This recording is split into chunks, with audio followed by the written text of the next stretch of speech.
init. Nay, anong ginagawa mo dyan? Pinapainit ko lang to lutuan natin. Uso kasi to, anak. Uso, Nay? Bakit di na lang doon sa kusina? Sa sobrang init ng Pilipinas ngayon, ayan, pwede ka na magluto. Di ba? Tipid sa gas. Grabe. Ang talino mo, Nay. Makakatipid na ako neto. Anak, check mo nga dyan yung sinaing ko. Okay na po to, Nay. Ano ba naman tong batang to? Tanghali na nakahilata pa din. Kala mo siya nagbabayad ng kuryente. A few moments later. Ang init! Sinagpatay na electric fan! Ang init na nga sa Pilipinas, tapos papatay pa electric fan eh. Tay, ano yan? Ice coffee? Mainit na kape to, anak. Mainit na kape? Ang init na nga sa Pilipinas eh. Ang perfect nga nito, anak eh, kasi mainit tapos mainit, di ba? Negative times negative equals positive. Perfect nga, Tay. Enjoy. Hala! Late na ako! Ano to? Sinuspindi na ang face-to-face classes sa ilang paaralan sa bansa dahil sa sobrang init. Yes, makakatulog pa ako ulit. Ay, sa wakas, makakaligo na rin ako. Ah! Woo! Woo! Hi, Cheska. Hi. Alam mo ba kung bakit mainit sa Pilipinas? Bakit? Kasi, hot ako. Pero ng tabo. Yan, ang init-init na ka sa Pilipinas tapos mag-joke ka pa ng ganyan. Sungit! Good morning, class. Na-like ng kifi ko. Na-like ng deck ko. Aba, grabe na tong mga to. Ganyan na ba yung mga natututunan nyo ngayon? Sabi ko na nga ba walang magandang dulot yung TikTok na yan. Uso kasi to, ma'am. May bago na nga eh. Hay naku, Samantha, tigilan mo ako. Ano namang bago yan? Eto po, ma'am, tuturuan ko kayo. Anong pinang-like mo, Samantha? Yung esophagus ko po, ma'am. Esophagus? Grabe yung talent nyo, ha? Ikaw naman, ma'am. Try mo din. Sige. Ma'am, mali po kayo. Ma'am, sumobra po kayo. Hindi na po esophagus yan. Bitukan na po yan. Ma, saan ka punta? Alis ako, bakit? Hingi sana ang 500 sa'yo eh. Anong 400? Ang laki naman ng 300 na hinihingi mo. Ano gawin sa 200? Kala mo ba madaling kitain ng 100? 50 nga lang. Nahihirapan akong kitain yun eh. 20 pa kaya? Oh, buti na lang. May 10 pesos ako dito. Oh, eto ang 5. Si mama talaga oh. Akin na nga, ma. Baka maging 2 pesos pa to, ah.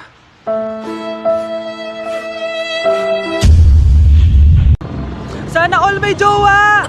Uy, pre, tara mag-mall tayo. Oh, ano gagawin natin sa mall? Hanap tayong jowa doon. Balita ko maraming tao eh. For sure, makakaharap tayo. Magandang idea yan, ah. Tara, mag-mall tayo. Tara na.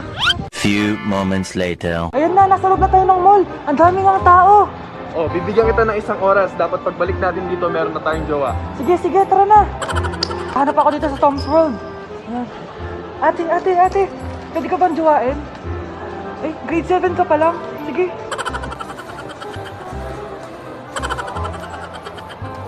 Uy, miss. Pwede ba kitang jowain? Ayaw mo ba sa singkat yung hindi kayo magpapalit? Ano nga panakit? Uy, wait lang. Ay, pwedeng jowain dito. Ba't kasi ayaw nila sa singkit? Pre, wala akong nakitang jowa. Ikaw ba may nakita ka na? Ayun na, may nakita na ako. Ha? Sino? Ayan o, nasa harap ko. Pre. Shh, Scarlett. Itatakas kita, ha? Scarlett? May kausap ka ba? Nandiyan na si nanay. Bilisan mo. Paparating na siya. Bibilisan ko na. Scarlett! May kausap ka ba? Huwag kang maingay dyan, ha? Scarlett, tara na. Tara na, tita. Tita, buti na lang dumating ka. Hindi ko na kaya mga pinagagawa ni nanay. Hi, Scarlett. Nay. Napakahayap mo, Susan! Oo, hayop ako. At least madaming pera. Huwag kang mag-alala, hindi kita sasaktan.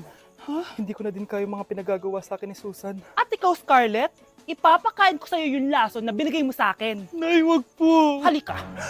Isubo mo tong lason. Ito'y nararapat sa'yo para mawala ka na sa mundo. Itigil mo na yan, Susan. Totoo ba ito nakikita ko? Buhay ka, Tay? Oo, buhay na buhay. Paano nangyari yun?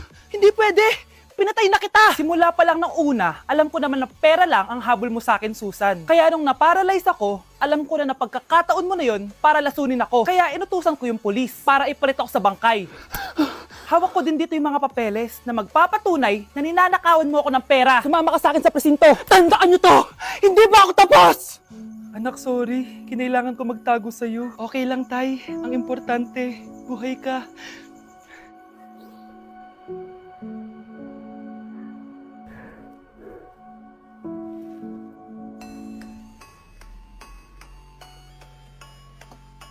Huwag kayong maingay, nandiyan na si ma'am. Okay, class. Pass these papers to your classmates.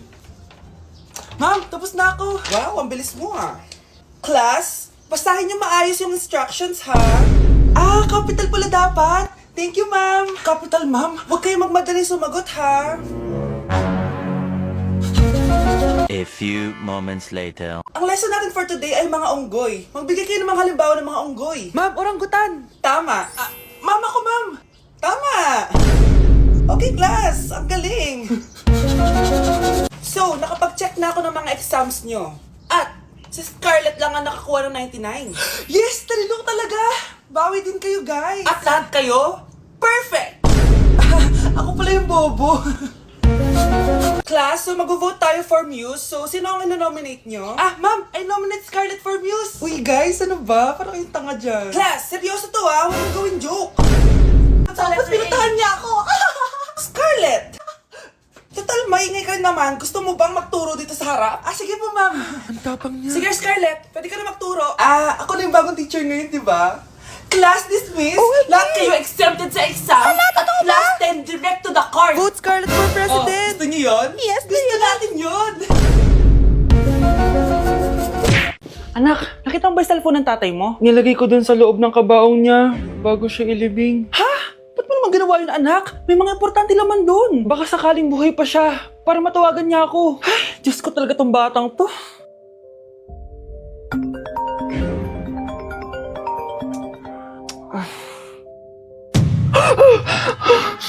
Patawag si tatay. Nay, kailangan natin pumunta sa sementeryo. Tumawag sa akin si tatay. Anak, pwede ba? Wala akong oras makipagbiruan sa'yo. Marami pa ako tatapusin trabaho. Pero Nay, pag di ka pa tumigil, kukunin ko yung cellphone mo. Tay, sumagot ka. Alam kong buhay ka. Sa lahat ng pwede kong makita, ikaw pa talaga. Jessica, tinatawagan ko lang tatay ko. Nababaliw ko na talaga, no? Patay na tatay mo, di ba? Baliw. Hindi, buhay siya. Ito tandaan mo. Kapag hindi ka pa tumigil sa kabaliwan mo, susunod ka na sa tatay mo.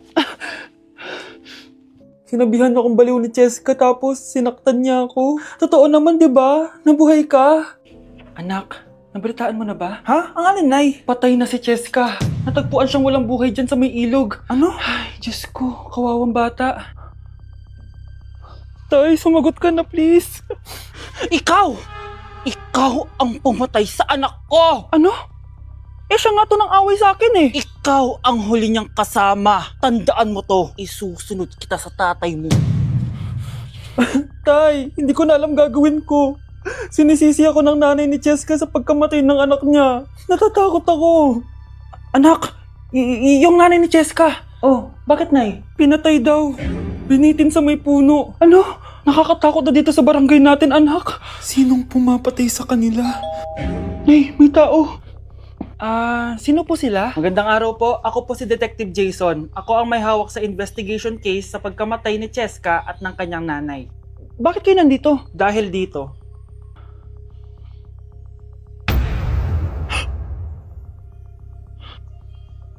Nay, ikaw pumatay sa kanila? Oo, anak. Narinig ko lahat ng mga sumbong mo sa tatay mo. Cellphone ni tatay. Pinangako ko sa tatay mo bago siya mamatay na poprotektahan kita kahit makapatay man ako ng tao. Sumama ka sa akin, ma'am, para ma-interview ka namin. Tandaan mo to, anak. Kahit nasa kulungan ako, poprotektahan kita. Tumawag ka lang. Ay, yung buhok ko sa mga. Yun, di mo, bro. Okay. Nakag yung ano. Wala to na to. Ah! Nay! Ulit!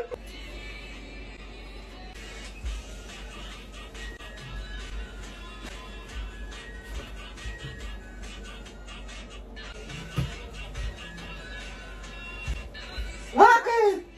Ay, bitin? Ayun! Ay, sorry ka na!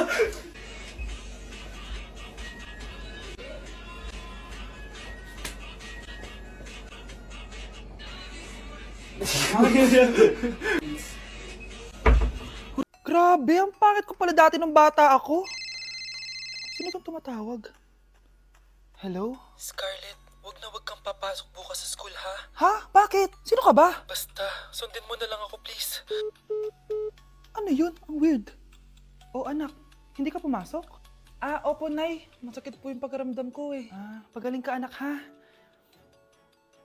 Anak, yung school mo, nasusunog. Nasusunog, Nay. Totoo nga yung sinasabi ng caller kanina. Grabe. Buti na lang, anak, hindi ka pumasok sa school ngayon. Sino na naman tumatawag na to? Hello? Sino to? Scarlett, wag kang matutulog ngayong gabi, ha? Ikaw na naman? Paano mo nalalaman yung mga yan, ha? Scarlett, please, sundin mo na... Anak, matutulog na ako, ha? Ikaw din, huwag ka na magpuyat. Ah, sige po, Nay. Tatapusin ko lang po itong pinapanood ko. Kung hindi ako matutulog, ano namang gagawin ko buong gabi? Matutulog na lang ako. Baka niloloko lang ako ng caller na yun. Nay! Nay! Gising, Nay! Ano nangyari, anak? Binabangungot ka, Nay. Buti gising ka pa. At nagising mo ako. Sino ba talaga yung caller na yun? Sino ka ba talaga, ha?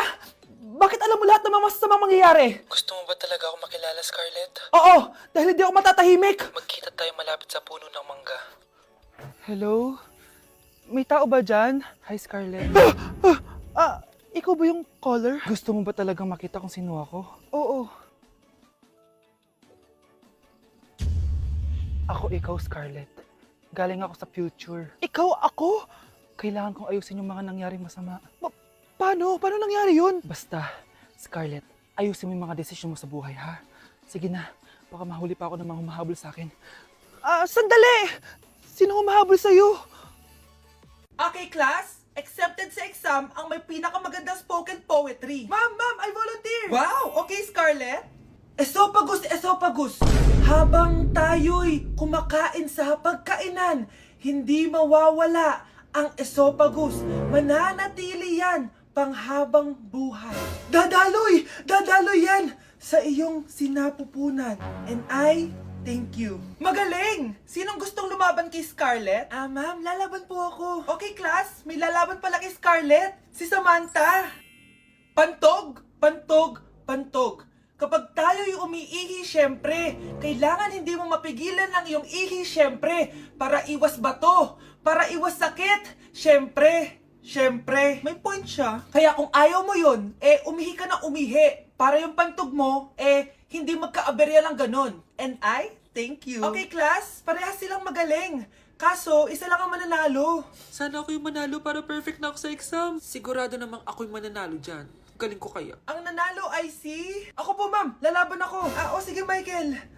Putok. Nangangamoy putok na dito. Matuto rin kayong maligo. Dok, bakit ka meron neto, ha? Bakit may picture ka ng nawawala akong anak? Hindi mo ba talaga ako naaalala? Hindi. Sabihin mo sa akin, buhay pa ba ang anak ko? Umalis ka na. Marami pa akong gagawin. Buhay pa ba ang anak ko? Oo! Buhay na buhay ako! Ako ang anak mo na iniwan mo sa palengke dati. Nagtataka ka? Isa na akong trans ngayon. Alam mo, buti na lang may mabait at mayamang pamilyang kumukup sa akin. Kaya maganda yung naging buhay ko. Tingnan mo, naging doktor pa ako. Kaya salamat sa'yo at iniwan mo ko. Anak, hinanap kita.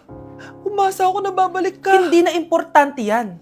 Ayaw na kita makita at hindi na kita kailangan. Kaya umalis ka na. Hello po. Kamusta po yung pasyente? Dok, si nanay naman yung nagkasakit. Kamusta na siya? Okay naman. Sa iba ko na lang siya ipapaasikaso, ha? Anak? Anak, please! Bakit anak tawag mo sa kanya, Nay? Sure ka ba na habang buhay ka magagalit sa nanay mo? Nakita ko results niya kanina. Anytime, pwede siya mawala. Magpapahangin lang ako. Nasaan na sila? Hello, nurse? Nasaan yung pasyente dito sa room 214? Anak? Ako ba hanap mo? Nay,